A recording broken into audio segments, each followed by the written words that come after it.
Senja di Bukit Barisan selalu datang tanpa aba-aba. Cahaya matahari meredup, seolah disedot oleh lereng-lereng hitam pegunungan, meninggalkan langit kelabu yang berat. Raka memacu motornya pelan, menyusuri jalan lintas yang semakin sepi. Sementara udara dingin merayap masuk ke paru-parunya, membawa aroma tanah basah dan daun tua yang membusuk.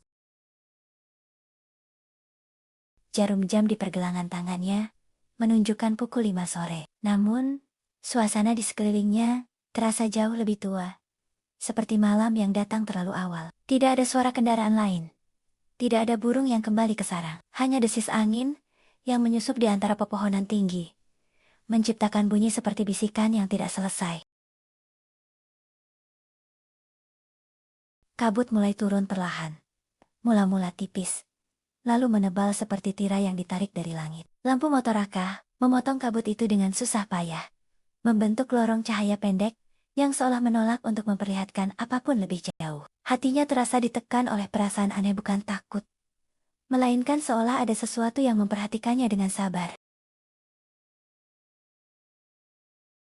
Beberapa ratus meter kemudian, mesin motornya tersendat. Layar GPS di ponselnya berkedip, lalu mati total. Raka berhenti di tepi jalan. Napasnya memburu. Saat ia mendongak, jalan di depannya bercabang dua sesuatu yang tidak pernah ia lihat di peta, laporan lapangan maupun catatan proyeknya.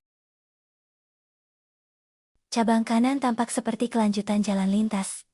Aspal retak, marka pudar, dan rambut tua yang miring. Cabang kiri berbeda, jalan tanah sempit, tertutup dedaunan, lembab, dan gelap, seolah menelan cahaya lampu motor. Di antara dua jalan itu, berdiri sebuah pohon besar dengan batang penuh lumut.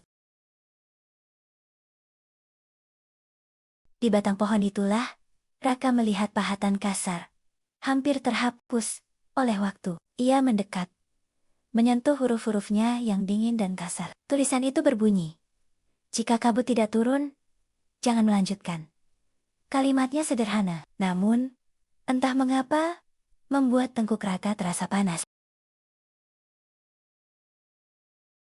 Ia menoleh ke belakang. Kabut kini menggulung tebal, menutup jalan yang baru saja ia lalui. Anehnya, kabut itu berhenti tepat di batas persimpangan, seperti enggan melewati garis tak kasat mata. Di depannya, pada cabang kiri, justru tidak ada kabut sama sekali. Udara terlihat jernih, terlalu jernih untuk hutan pegunungan.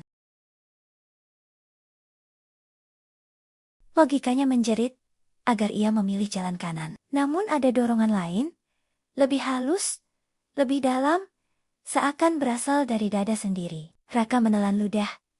Jari-jarinya bergetar saat memutar setang motor ke arah kiri. Ban motornya menyentuh tanah basah. Dan pada saat itu juga, suara hutan mendadak menghilang. Beberapa meter setelah masuk, Raka sadar akan satu hal yang membuat langkahnya melambat. Suara mesin motornya terdengar aneh, seperti ada gema kedua, terlambat setengah detik, mengikuti setiap tarikan gas. Ia berhenti dan mematikan mesin. Dalam keheningan total itu, ia masih mendengar langkah kaki. Raka menoleh cepat.